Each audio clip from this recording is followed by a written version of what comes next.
सिलाई का काम हो, पार्लर का काम हो या कोई अदर काम हो, कोई भी काम करने के पीछे का स्ट्रगल होता है ना फ्रेंड्स, बहुत ज़्यादा रहता है। और जो करता है उसी को पता रहता है कि कितना स्ट्रगल भरा ये काम रहता है। इसको करने के पहले हम कितना स्ट्रगल करके यहाँ तक पहुँचे होते हैं, शायद किसी को पता भी नहीं होगा, और जो करता है और जो इस लाइन में है उसी को पता होगा। सो फ्रेंड्स, यहाँ पे मैं स्टिच कर रही थी ब्लाउज़ और मुझे इसको रेडी करना था। तो यही है, यहाँ पे मुझे बहुत ज़्यादा नींद लग रही थी, क्योंकि होता है ना कि दोपहर का समय होता है ना कि थोड़ा-सा आलस जैसे आने लगता है। मैंने सुबह में एक फ़ॉल किया था साड़ी का, उसे मुझे देना था, तो मैंने साड़ी का फ़ॉल कर लिया था। फिर उसके बाद मैंने लंच बनाया, उसके बाद सब खाना-पीना खाए, उसके बाद मैं दोपहर में फिर बैठ गई थी स्टिच करने, और यहाँ पे मुझे ब्लाउज़ भी सिल कर के देना था। हालाँकि ये ब्लाउज़ मुझे आज नहीं देना था, मुझे इसको कल देना है, लेकिन होता है ना कि जल्दी से जितना काम ख़त्म हो जाए, क्योंकि अदर काम भी होते हैं और वेडिंग सीज़न है, तो बहुत सारे ब्लाउज़ मेरे पास ऑलरेडी पड़े हुए हैं और मुझे उनको भी करना है, तैयार करना है। तो सो फ्रेंड्स, मैं हूँ नंदिनी और वेलकम करती हूँ अपने यूट्यूब चैनल नंदिनी लाइफ़स्टाइल में। तो फ्रेंड्स, आप लोग कैसे हैं? आई होप आप लोग बहुत ही अच्छे से होंगे। ये लाइन ऐसा है ना फ्रेंड्स कि अगर एक बार इस लाइन में आपका नाम बन गया तो फिर आपका तो फिर बल्ले-बल्ले हो जाता है और आपके यहाँ कस्टमर की भीड़ लग जाती है। लेकिन एक बार अगर आपका नाम बिगड़ जाए कि हाँ, वहाँ पे सिलाई अच्छी नहीं होती है, वहाँ पे नहीं जाना है, तो क्या होता है ना कि एक-दूसरे से यहाँ पे सब कनेक्ट रहते हैं, और फिर आने वाले जो कस्टमर रहेंगे भी ना, उनको भी जो पहले का दिया रहता है, उसका कुछ अगर बिगड़ जाता है या कुछ आप गलत करके दे देते हो, सही ढंग से सिलाई नहीं करते हो, तो फिर वो जाकर के उसको भी रोक देगा कि नहीं, वहाँ पे अच्छा सिलाई नहीं होता है, वहाँ पे आप मत जाओ। तो यही है फ्रेंड्स, जो ये सिलाई का काम होता है ना, बहुत ही अच्छे ढंग से इसमें उतरना चाहिए। जब आप सिलाई का काम हुआ या मेकअप पार्लर का काम हुआ, आप अगर अच्छे तरीके से आप जानते हो ना, तभी इसको करना चाहिए। सिलाई का काम क्या है ना कि मेरे साथ एक बार ऐसा हुआ था कि मैंने जब स्टार्टिंग में जब सिलाई करना शुरू किया था, तो मेरे पास एक सूट सिलने के लिए आया था फ्रेंड्स। और मैं अपनी जर्नी बता रही हूँ, कभी-कभी मुझे सोच कर के हँसी भी आती है कि मैंने क्या-क्या किया और कैसे किया। मतलब मुझे सूट सिलने के लिए आया था और मेरे बगल की ही एक लड़की हैं, उन्हीं का आया था। तो मेरे पास ही वो सीखी थी, मेरे मुझसे ही सिलाई सीखी थी, तो फिर उन्होंने बोला कि आंटी जी एक सूट बना दीजिए मेरा, तो मैंने बोला कि ठीक है, मैं बना दूँगी। और फिर वो मुझे सूट दे कर के चली गई, फिर मैंने उनका सूट जो होता है वो तो बहुत अच्छे से सिल दिया। लेकिन होता है ना कि कभी-कभी माइंड, कटिंग अगर कर रहे हो ना, तो एकदम से माइंड को एकदम से अच्छे से रख कर के कटिंग करना चाहिए। और उसका जो सलवार बनाना था ना, पटियाला सलवार मुझे बनाना था, और मैंने उसकी कटिंग गलत कर दी। फिर जब मैंने उस टाइम तो मुझे ठीक लगा, मैं मोड़ करके ऐसे रख दी थी, और फिर मैं जो स्टिचिंग करने लगी, तो फिर मुझे ये हुआ कि ये तो मैंने गलत तरीके से कटिंग कर दिया हुआ है। फिर अब तो मेरा बहुत ही बुरा हाल हो गया फ्रेंड्स, मुझे बहुत अजीब-सा लगने लगा कि अब क्या करें?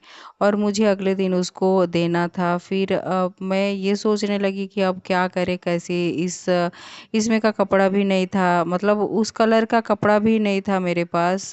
फिर वीआईपी अलमीरा जो होता है ना, सब जगह मैं ढूँढने लगी कि हे भगवान, ये कलर का मुझे कपड़ा मिल जाए तो बहुत ही अच्छा होगा। तो भगवान जी ने भी मेरी सुन ली और उस कलर का मिल गया था। लेकिन होता है ना फ्रेंड्स कि जो पेटीकोट का कपड़ा होता है ना, वही मिला था मुझे, और ये सलवार का कपड़ा तो कुछ अलग होता है ना, तो फिर चलो कोई बात नहीं, इतना तो हुआ कि हाँ, चलो ये कलर का मिल गया है। लेकिन फिर यहाँ पे ये बात रह गई कि मैं उनसे कैसे बोलूँगी कि कैसे आपका कपड़ा बिगड़ गया, और अगले दिन मुझे उनको देना था। फिर जब वो आई मेरे पास कपड़ा लेने के लिए, तो मैंने अब झूठ ही बोला, और इसके लिए भगवान जी मुझे माफ़ करें। मैंने बोला कि जो मेरी लड़की थी ना छोटी वाली, वो थोड़ा जैसे होता है ना कि मैं जब वो आती थी सीखने के लिए, तो वहीं पे वो भी बैठी रहती थी, जैसे कैंची वैंची को छूना ऐसे। तो मैंने ये झूठ बोल दिया कि आपका कपड़ा मैंने रखा था, और मेरी छोटी वाली बिटिया ना उसको जैसे काट दी। फिर बीच से कटिंग कर दी थी, तो पूरा एकदम मतलब तह बाई तह सब कट गया था। तो इतना बड़ा मैंने झूठ उनसे बोल दिया, और फिर मैंने दिखाया कि मेरे पास ये वाला कपड़ा है, और आप इसको सिलवाना चाहेंगी तो ठीक है, नहीं तो आप इसी कलर का फिर लेकर के आइए, मैं पैसा दे दूँगी और आप लेकर के आइए, फिर मैं उसका सिल दूँगी। तो वो बोली कि हाँ। तो बेचारी वो तो एकदम से मतलब चुप हो गई, फिर बोली कि कोई बात नहीं आंटी जी, मैं लेकर के आऊँगी। वो पैसा भी नहीं ले रही थी, लेकिन होता है ना कि मैंने बोला कि नहीं आप पैसा ले लीजिए, क्योंकि गलती तो मेरे घर पे हुई है ना, मैंने मतलब मेरी लड़की से हुई है, तो आप पैसा ले लीजिए, पैसा लेकर के जाइए, आप लेकर के आइए। तो फिर वो गई, और फिर मेरे पास लेकर के आई थी सलवार का कपड़ा, और फिर मैंने उनका स्टिच किया था। तो इस तरह से कुछ होता है फ्रेंड्स, कुछ सीखनी पड़ती है और कुछ अपना गँवाना भी पड़ता है। तो फ्रेंड्स अभी तो मुझे हँसी आती है सोच कर के, लेकिन उस टाइम क्या हुआ था ना कि मुझे रात भर नींद नहीं आई थी, और मुझे यही डर लग रहा था कि आएँगी फिर क्या बोलेंगी, कैसे मतलब उनका रिएक्शन रहेगा, फिर क्या-क्या सोचेंगी मन में। लेकिन होता है ना कि अगर कुछ ज़्यादा सोचो ना किसी के बारे में, फिर उसका अपोज़िट ही मिलता है। जब वो लेकर के मतलब आई ना मेरे घर पे, तो बेचारी एकदम से मतलब बहुत सीधी-सादी हैं, ऐसा नहीं कि एक होता है ना कि बहुत कोई झगड़ालू टाइप का होता है, ऐसा नहीं, वो बहुत तो सीधी-सादी हैं। स्टार्टिंग में क्या होता है ना फ्रेंड्स कि हम यही सोचते हैं ना कि हमारा जो भी काम हो एकदम से परफेक्ट तरीके से हो, कोई भी उसमें गड़बड़ ना हो, और यही करना भी चाहिए। अगर इस तरह से आप काम करोगे ना, एक क्या होता है कि अगर हम सिलाई करते हैं उसमें थोड़ी भी गड़बड़ी हो जाती है ना, तो उसको ऐसे बोलते हैं चलो कोई बात नहीं, मैनेज हो जाएगा। जैसे मेरे में क्या था ना कि जो पाइपिंग था ना अच्छे से नहीं बैठता था। तो जब भी मैं पाइपिंग बैठाती थी तो थोड़ा-सा मोटा कहीं पतला, तो मैं उसको फिर से खोलती थी और फिर से बैठाती थी। मैं ऐसे मैनेज नहीं करती थी कि नहीं ठीक है हो जाएगा, क्योंकि वो तो दूसरे का कपड़ा रहता है ना, आपका मैनेज हो जाएगा। आप खुद का कपड़ा रहता तो चलो मैनेज हो जाता। लेकिन जब दूसरे का कपड़ा आप सिलते हो और किसी से पैसा लेकर के सिल रहे हो, तो उसको तो फिर अच्छे ढंग से सिलाई करनी ही पड़ेगी। और जब देखे तो ऐसा लगे कि हाँ, मेरा ये ब्लाउज़ बहुत ही अच्छे ढंग से सिला हुआ है। तो स्टार्टिंग में मैं यही करती थी, जब क्योंकि कोई भी होता है ना पेट में से तो सीख कर के आता नहीं है। हर कोई भी काम कुछ भी हो तो यहीं पे सीखना है, यहीं पे करना है फ्रेंड्स। तो जब मैं मुझसे इसमें बहुत दिक्कत होता, पाइपिंग बिठाने में बहुत ज़्यादा दिक्कत होती थी। मैं एक ब्लाउज़ को मैं 2-3 दिन में सिलती थी, अब क्या ही बताएँ। उस टाइम का मैं सोचती हूँ ना तो अभी बहुत अजीब-सा लगता है कि मैं कैसे कर लेती थी। घर का काम भी उस टाइम भी काम था, बच्चे भी थे, और मैं जो मेरी बिटिया थी अभी छोटी ही थी, तो उस टाइम तो और भी ज़्यादा काम था। मेरा एक ब्लाउज़ मैं 2-3 दिन में सिलती थी, और वो भी होता है ना कि कोई भी जब आता था लेने के लिए ब्लाउज़ के जो कस्टमर आते थे कि हाँ, मेरा हो गया, तो मैं उनको ब्लाउज़ दिखाती भी नहीं थी। क्योंकि होता है ना कि ऐसा लगता है कि मैं एकदम से जब परफ़ेक्ट तरीके से कर लूँ तभी इनको दिखाऊँ। मैं सिल भी लेती थी ना, तो जब प्रेस करके एकदम से होके फिर उसको मैं कई बार मैं खोल-खोल करके देखती थी, अच्छे से पलट-उलट करके देखती थी कि हाँ, ठीक है, ठीक है। और जब वो लेकर के जाते थे ना कस्टमर फ्रेंड्स, तो मुझे यही रहता था कि ये जब पहने ना, तो हे भगवान एकदम से फिटिंग हो, बहुत ही अच्छे तरीके से हो कि वो खुश हो जाए। बस मेरा यही था कि बस वो मतलब ब्लाउज़ पहन कर के खुश हो जाए। और मैं मतलब मेरे पास भी नंबर, जितने सारे मेरे कस्टमर हैं मेरे पास नंबर है। तो मैं जैसे हो जाता था ब्लाउज़, फिर मैं फ़ोन करके पूछती थी कि आपका ब्लाउज़ ठीक है? परफ़ेक्ट हो गया आपका ब्लाउज़? तो जब वो बोलती थी कि हाँ ठीक है, तभी मुझे जाके संतुष्टि मिलती थी कि हाँ चलो ब्लाउज़ परफ़ेक्ट है। तो इस तरह से होती है फ्रेंड्स, हमें स्टार्टिंग में बहुत स्ट्रगल करना पड़ता है। कोई भी काम हो, कोई भी काम करने के पीछे का स्ट्रगल बहुत बड़ा होता है, आपको सीखना पड़ता है। अभी तो मैं आँख बंद करके भी पाइपिंग लगाऊँ ना फ्रेंड्स, तो मेरी पाइपिंग बहुत ही अच्छे ढंग से होती है, एकदम प्रॉपर तरीके से एक मतलब जैसे पाइपिंग बैठेगी। ये नहीं कि कहीं मोटा कहीं पतला। और स्टार्टिंग में मुझे फिटिंग और पाइपिंग ये दोनों में बहुत ज़्यादा झंझट लगा था। मेरी फिटिंग भी अच्छे से नहीं बैठती थी और पाइपिंग भी अच्छे से नहीं बैठता था, लेकिन अब जा कर के मेरा ये दोनों ही एकदम से परफेक्ट हो गया है। अभी कुछ नहीं है, अभी एकदम से मतलब अभी क्या, अभी तो मेरे पास ब्लाउज़ का ही छोड़िए, मेरे पास सूट मतलब अब बुटीक का मतलब कि सोचो कि अब हर टाइप का मैं कपड़ा सिल लेती हूँ। और मैंने स्टार्टिंग में बस मुझे एक ब्लाउज़ वो भी अच्छे तरीके से नहीं आता था, एक पेटीकोट सिल लेती थी। बाकी मुझे कुछ नहीं आता था, ये प्लाज़ो पैंट या कुछ भी नहीं आता था।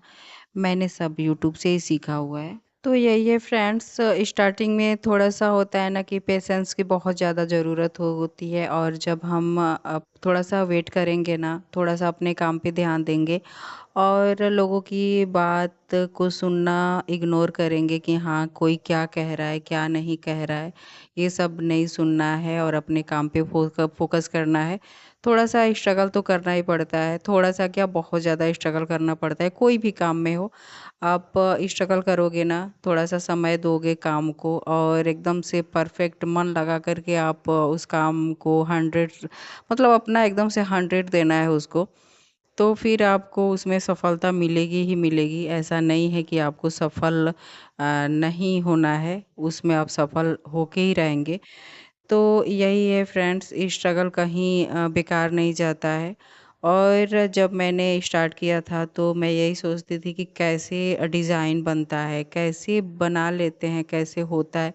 मतलब होता है ना कि जब कोई भी नया काम करो ना और उसमें जब जाते हो आप, तो फिर स्टार्टिंग में समझ में नहीं आता है, लेकिन करते-करते उसी में आप फिर मास्टर बन जाते हो।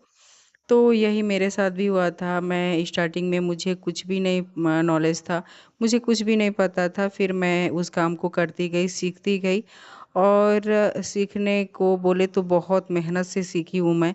मैं एक काम को एक ही ब्लाउज़ को खोल-खोल करके मैं सिलती थी। मतलब होता है ना कि मुझे ये था कि मुझे सीखना है और लगन थी मेरे अंदर कि मुझे सीख कर के ही रहना है। मुझे जो भी कस्टमर मेरे पास आते थे उस टाइम जब स्टार्टिंग में भी मुझे बहुत अच्छी तरह के तरीके से सिलाई करने नहीं आती थी।